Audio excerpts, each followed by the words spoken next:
Hello friends, welcome to SSC coaching centre. दोस्तों, आज के वीडियो में हम बात करेंगे जीके के उन प्रश्नों की जो बहुत ही इंपॉर्टेंट हैं, बार बार क्वेश्चन में रिपीट होते हैं। तो चलिए स्टार्ट करते हैं। पहला सवाल है, सिरके का रासायनिक नाम क्या है?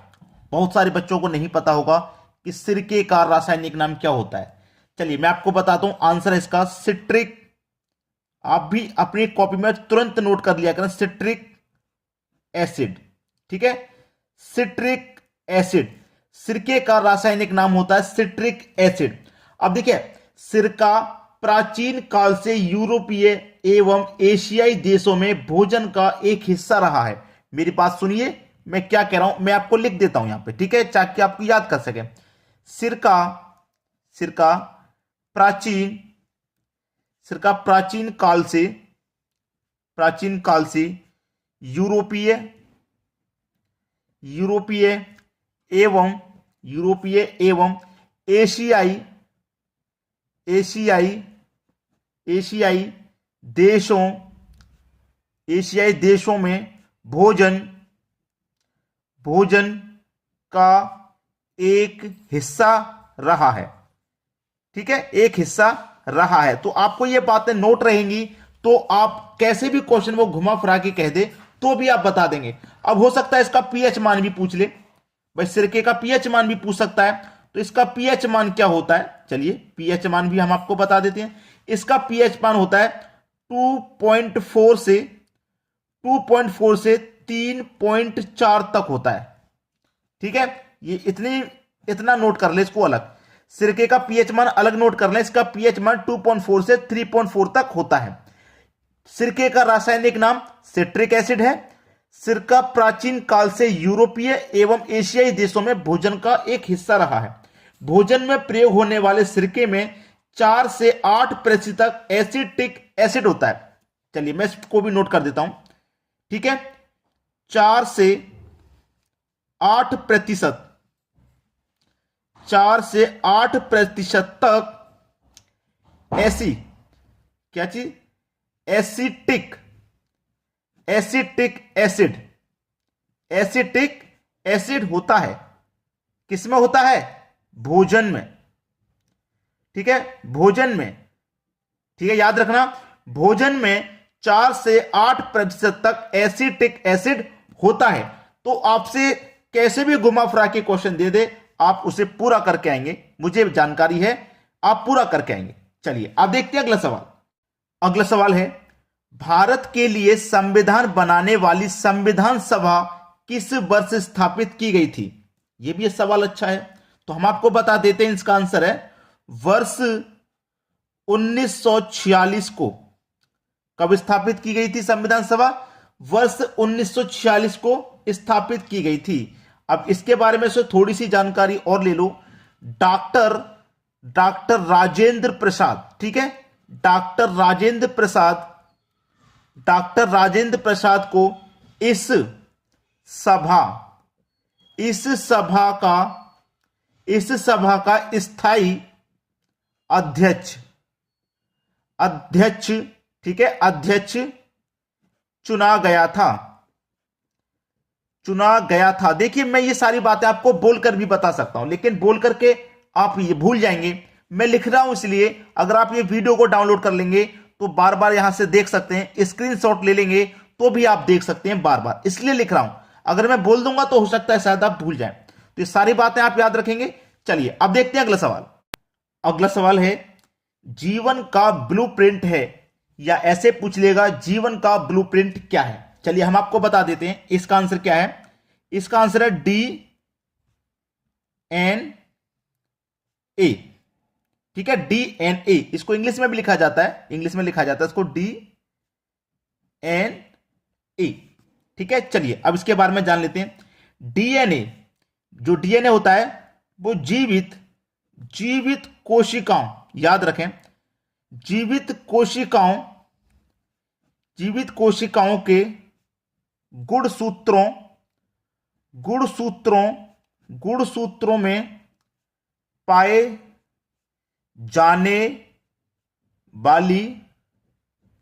जाने वाली तंतुनुमा तंतुनुमा अणु को कहते हैं। ठीक है, चलिए। डीएनए जीवित कोशिकाओं के गुणसूत्रों में पाए जाने वाले तंतुनुमा अणु को कहते हैं। क्या कहते हैं? डीएनए। जीवन का ब्लूप्रिंट क्या है? डीएनए। इसकी संरचना घुमावदार सीढ़ी की तरह होती है। चलिए इसको भी लिख देता हूं मैं। ठीक है, इसकी संरचना घुमावदार सीढ़ी की तरह होती है। ठीक है, ये पॉइंट आप याद रखना। पूछ सकता है कभी भी कि जीवन का ब्लूप्रिंट क्या है? डीएनए। ये पूछ लेगा कि इसकी संरचना कैसी होती है भाई? घुमावदार सीढ़ी की तरह होती है। सारी बातें आप बता देंगे। चलिए अब देखते हैं अगला सवाल। अगला सवाल है, जल उपचार में फिटकरी का प्रयोग किस प्रक्रिया में मदद के लिए किया जाता है? बहुत सारे बच्चे तो यही सोचते हैं कि फिटकरी भाई जैसे हमारा कहीं कट जाता है, ब्लेड से कहीं कट जाते हैं तो हम फिटकरी लगा लेते हैं। ऐसा नहीं, बहुत सारी जगह होती हैं जहां फिटकरी का यूज होता है। देखिए मैं इसका आंसर आपको जो बता देता हूं, उसका आंसर है स्कंदन। ठीक है, याद रखें स्कंदन प्रक्रिया, जो आंसर आएगा एग्जाम में, स्कंदन प्रक्रिया में मदद के लिए होता है। ठीक है, स्कंदन प्रक्रिया में मदद के लिए इसका प्रयोग किया जाता है। तो आप इस बात को याद रखेंगे, यह इस सवाल का बिल्कुल सही जवाब हो जाएगा। चलिए अब देखते हैं अगला सवाल। अगला सवाल है, भारतीय राष्ट्रीय कांग्रेस के पहले अधिवेशन में कितने प्रतिनिधियों ने भाग लिया था? आपको नहीं पता होगा तो हम आपको बता देते हैं, 72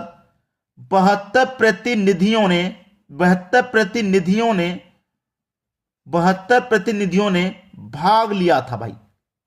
भाग लिया था कितने? 72 प्रतिनिधियों ने भाग लिया था भारतीय राष्ट्रीय कांग्रेस के पहले अधिवेशन के लिए। ठीक है, यह आपके प्रश्न का बिल्कुल सही जवाब हो गया। चलिए अब देखते हैं अगला सवाल। अगला सवाल है, विकिरण को किस यंत्र से मापा जाता है? भाई विकिरण को मापने वाले यंत्र का नाम पूछ लिया है। क्या है इस यंत्र का नाम? हम आपको बता देते हैं। इस यंत्र का नाम है रेडियोमीटर। रेडियोमीटर से विकिरण को किस यंत्र से मापा जाता है? रेडियोमीटर से विकिरण को मापा जाता है। देखिए दोस्तों, आप बहुत सारे एग्जाम की तैयारी कर रहे होंगे, एसएससी की, एसएससी सीजीएल, ठीक है, यूपी पुलिस की आप तैयारी कर रहे होंगे जरूर, और बहुत सारे एग्जाम है, रेलवे की भी आप तैयारी करेंगे, ग्रुप डी की, जीडी की। तो सभी के लिए क्वेश्चन इंपॉर्टेंट है, ये जो मैं करा रहा हूं सभी क्वेश्चन इंपॉर्टेंट है इन सभी एग्जाम्स के लिए। ठीक है, चलिए अब देखते हैं अगला सवाल। अगला सवाल है, भारत में बनी प्रथम बोलने वाली फिल्म कौन सी थी? जो बच्चे फिल्म देखने के शौकीन हैं शायद उनको मालूम होगा कि प्रथम बोलने वाली फिल्म कौन सी थी। ठीक है, प्रथम बोलने वाली फिल्म कौन सी थी? बहुत सारे बच्चों को पता होगा, और शायद बहुत सारे बच्चे ऐसे भी होंगे जिनको अभी तक नहीं पता। बोलने वाली फिल्म, अभी तो बहुत सारे बच्चे ये सोचेंगे कि भाई सभी फिल्में बोलने वाली होती हैं, बिना बोलने वाली कौन सी होती है? तो पहले ऐसी भी फिल्में बनती थी जिनमें बोला नहीं जाता था। ठीक है, और बाद में फिर ऐसी फिल्में बनने लगी जिनमें बोला जाता था। तो सबसे पहले कौन सी फिल्म बनी थी बोलने वाली? ठीक है, तो मैं बता देता हूं, इस फिल्म का नाम है आलम आरा। प्रथम बोलने वाली फिल्म का नाम क्या है? आलम आरा। और पूछ ले कब बनी थी, तो यह बनी थी 1931 में बनी थी। कब बनी थी भाई? 1931 में बनी थी आलम आरा, पहली बोलने वाली फिल्म। अब पूछ ले इसके निर्देशक कौन थे भाई? तो हम आपको बताते हैं, इसके जो निर्देशक थे वो थे ईरानी, अर्देशियर ईरानी। पूरा नाम अर्देशियर ईरानी, इनका पूरा नाम था। ठीक है, इसके निर्देशक कौन थे? अर्देशियर ईरानी। याद रखिएगा सभी बातों को। चलिए अब देखते हैं अगला सवाल। अगला प्रश्न है, प्रथम विश्व पर्यावरण दिवस किस वर्ष मनाया गया था? कब मनाया गया था भैया पर्यावरण दिवस? तो हम आपको बताते हैं, वर्ष 1972, सन 1972 को पहली बार मनाया गया था? पहली बार मनाया गया था, ये तो पूछा प्रथम, तो 1972 को पहली बार मनाया गया था। 5 जून, 5 जून को विश्व विश्व पर्यावरण विश्व पर्यावरण दिवस मनाया जाता है। याद रखना, पहली बार कब मनाया गया था? वर्ष 1972 को पहली बार मनाया गया था और 5 जून को विश्व पर्यावरण दिवस मनाया जाता है। ठीक है, चलिए अब देखते हैं अगला सवाल। अगला सवाल है, रैंड किस देश की मुद्रा है? रैंड किस देश की मुद्रा है, यह पूछा जा रहा है। तो चलिए हम आपको बता देते हैं। रैंड, रैंड नामक, नामक मतलब रैंड नाम से जो मुद्रा है, रैम नामक मुद्रा, रैंड नामक मुद्रा नामीबिया, नामीबिया, ठीक है, दक्षिण अफ्रीका, दक्षिण अफ्रीका, स्विट्जरलैंड, ठीक है, स्विट्जरलैंड, स्विट्जरलैंड, ठीक है, और एक और नाम हम आपको बता देते हैं, लीथेथो, ये लीसेथो होगा, गलत लिखा हुआ है पहले, ये लीसेथो होगा। आदि आदि देशों में, आदि देशों में प्रचलित है। क्या प्रचलित है भाई? रैंड मुद्रा। क्या प्रचलित है? रैंड मुद्रा, जिसमें से मैंने आपको कुछ नाम बता दिए हैं। नामीबिया, दक्षिण अफ्रीका हो गया, स्विट्जरलैंड हो गया, लीसेथो हो गया, और भी देश हैं जहां ये रैंड नामक मुद्रा प्रचलित है। चलिए अब देखते हैं अगला सवाल। अगला सवाल है, सर्वप्रथम मृतकों को दफनाने के लिए प्रथा आरंभ की थी? कौन सी प्रथा थी मृतकों को दफनाने के लिए? इस प्रथा का नाम था निएंडरथल, निएंडरथल की थी। क्या नाम था? पूछा था कि सर्वप्रथम मृतकों को दफनाने की प्रथा प्रारंभ की थी, निएंडर की थी। क्या थी? निएंडरथल। चलिए अब देखते हैं अगला सवाल। अगला सवाल है, शून्य की खोज किसने की थी? बहुत सारे बच्चों को मालूम है भाई, जो लोग पढ़ाई कर रहे हैं, और जो नए एग्जाम को देने आए हैं उनको नहीं पता होगा शायद, लेकिन जो पढ़ाई कर रहे हैं सभी को पता है कि शून्य की खोज किसने की थी। शून्य की खोज करने वाले थे आर्यभट्ट। ठीक है, सूर्य की खोज किसने की थी? आर्यभट्ट ने की थी। यह आपके सवाल का सही जवाब। अब देखेंगे अगला सवाल। अगला सवाल है, चीन की महान दीवार का निर्माता कौन था? चीन की महान दीवार को बनाने वाला भाई कौन था? तो अच्छा सवाल है, ये बार बार पूछा भी जाता है। उनका नाम था शी हांटी, इस तरीके से उनका नाम है, शी हुआंगटी, शी हुआंगटी। अब इसके बारे में थोड़ी सी जानकारी ले लो। ये जो दीवार है, ये 22 फुट, 21 नहीं, 22 फुट ऊंची है। ये जो दीवार है 22 फुट ऊंची है और 20 फुट चौड़ी है। ठीक है, 22 फुट तो दोस्तों ऊंची है और 20 फुट यह दीवार चौड़ी है। अब लगभग, मैं आपको लगभग मैं बता रहा हूं भाई, लगभग ये जो दीवार है लगभग 3000 किलोमीटर लंबी है। तो बताओ, बहुत बड़ी है। ये जो दीवार है ये शी हुआंटी ने बनाई थी, 22 फुट ऊंची है, 20 फीट चौड़ी है और लगभग 3000 किलोमीटर लंबी है। अगला सवाल है, पेपिरस का आविष्कार किया था? पेपिरस का आविष्कार किसने किया था भाई? किसने किया था पेपिरस का आविष्कार? तो मिस्र वासियों ने किया था। मिस्र वासियों ने पेपिरस का आविष्कार किया था। इस पेपिरस शब्द से कागज शब्द या पेपर शब्द बना है। क्या बना है भाई? पेपिरस से क्या बना है? कागज।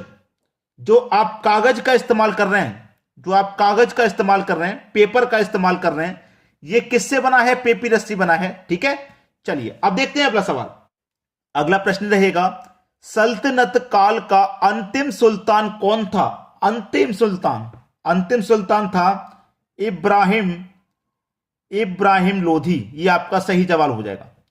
सल्तनत काल का अंतिम सुल्तान कौन था? इब्राहिम लोधी था।